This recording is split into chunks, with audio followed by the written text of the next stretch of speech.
A devastating report from the Pennsylvania Attorney General's office detailed the alleged abuse some 1,000 people endured at the hands of over 300 predator priests. One of those stories involves the Fortney family. We recently sat down with this brave family to discuss what happened and how they are fighting to prevent others from going through what they did. This family went through hell, their lives ravaged by their trusted family priest, who betrayed them in the most depraved way imaginable, stealing the innocence of 5 of their beloved daughters, all while masquerading as a man of God. It was early 1980 when Father Gus Jella suddenly packed up and left his parish in New Jersey. He headed to a new church in Pennsylvania. The Fortney family warmly welcomed the new priest into their home.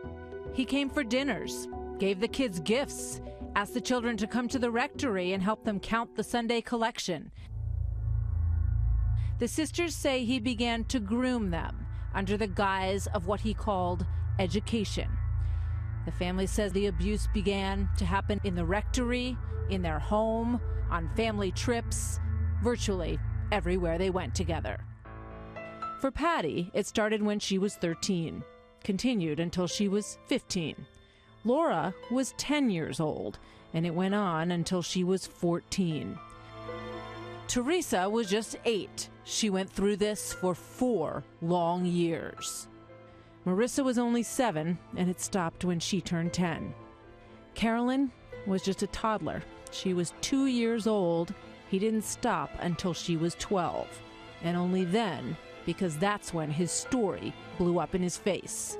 While we do not know the full extent of what they suffered, a recent grand jury report says he admitted to fondling the girls. Investigators then found he had regularly collected samples of their urine, pubic hair, and blood. Tragically, the grand jury also discovered, now in an all-too-familiar tale, that the church knew about Gus Jella. In 1987, a local teacher got a complaint that Jella was doing, quote, wrong things with children, asking to follow them into the bathroom. The teacher reported them to the principal, who immediately reported it to the diocese, where it went nowhere.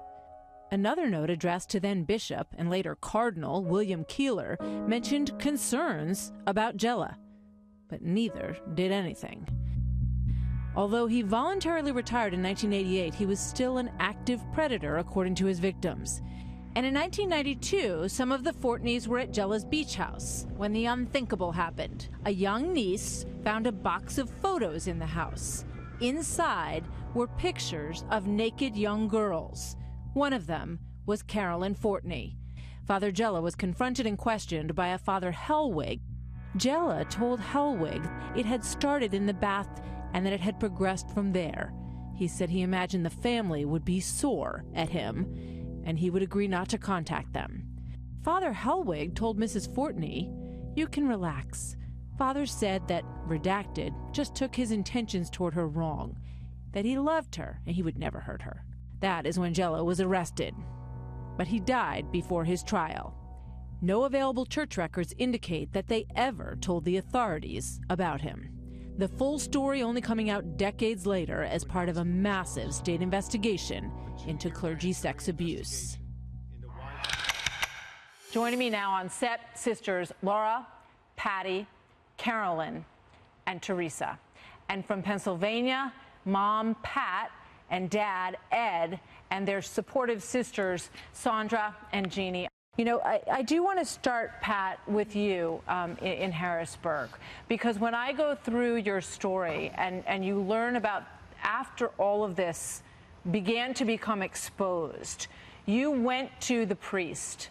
I went to the diocese building and met with Father Monsignor Overball. At the meeting, Monsignor Overball questioned why I let the girls go to the rectory. And I said to him, well, my older girls used to go to the rectory to help you. Should I have wondered what was going on? I get a call from Father Hellwig, and that's who they sent to New Jersey. He called me and he said, Pat, I talked to Father Jello, and he assured me that Carolyn was mistaken for his feelings for her. There was nothing going on. Never heard from anyone from the church again. You know, when you hear that, Carolyn, it's so hard to identify sort of which the worst betrayal is, because the cover-up is almost just as bad, perhaps, as the actual abuse. You know, I often say, I feel like I'm living in the twilight zone. How do people even think this is okay? Teresa, when did you all start to realize that he was doing this to all of you? It wasn't until the grand jury investigation. Yes, it was known that Carolyn was abused, and then I came out shortly after that. But as far as these two, it's just been a short 2.5 years. I didn't realize. I was in a counseling session with my husband and my pastor and his wife. And I was sharing with him what the priest would do to me. And my pastor literally leaned forward and he said, "Patty, do you realize you were sexually abused?" He worked his way through the family, Laura. Yeah. For me, I'm still discovering things.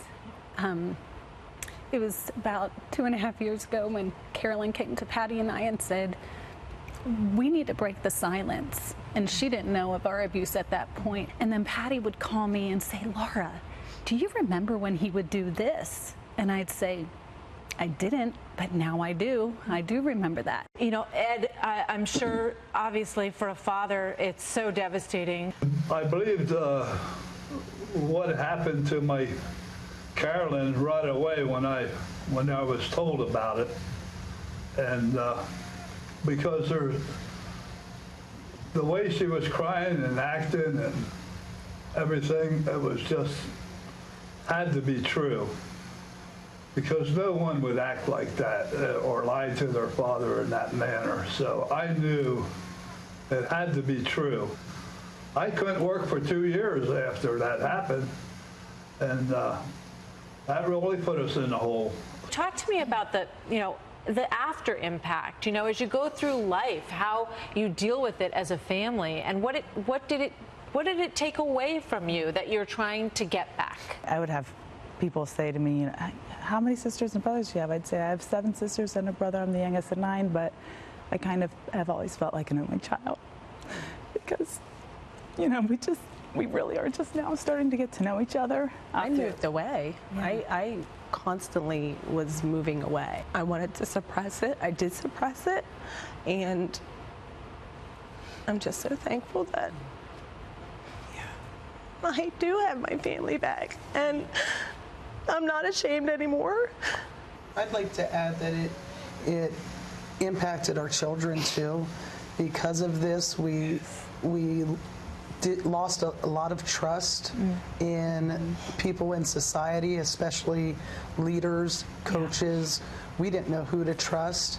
I really want to, put a program together that, educates children, because, some people might push that aside, thinking that it's too much information for a child to handle, but not today. He never went to trial. He died before he went to trial. And we have seen in some of these other cases the opportunity for people to step forward and to look this person in the eye and say something that they want to say. If you had that opportunity, what would you say? Well, for me, I've forgiven him, because I feel like the Catholic Church was the one responsible for having such leniency to all of this, that it pretty much attracts pedophiles because of how the laws are. It's a place to hide. It's a place to hide. I feel exactly like Laura does. I forgave Father Jella a long time ago. I really did. I blame the hierarchy. Bishop Keeler was on his road to cardinal, and it was more important for the Harrisburg Diocese to have a bishop that was going to be named a cardinal than it was to protect our family, and that's the bottom line. Carolyn. I haven't forgiven him. I don't know if I ever will. As a Christian, I can't harbor that guilt. To not forgive him, but it's very hard to, I want to thank all of you so much for sharing your story and for hopefully making it easier for other families to come forward. It's so wonderful to see all of you together and pulling together, and I wish you all the best. They're a wonderful family, and I thank them so much for opening up to us and for coming here with us and being on the story. They are asking victims of priest abuse to reach out like they did. Use this hotline number, they say, 1-888-538-8541. Their former diocese provided us with this statement. It reads in part, on behalf of the Diocese of Harrisburg, Bishop Gaynor sends his deepest apologies and prayers to the Fortney family and all survivors of child sexual abuse. Clearly, this case was not handled properly, and those in positions of power failed to protect children from Jella, a monster who preyed on innocent children. The diocese has removed the names of the accused abusers and former bishops from all buildings and places of honor.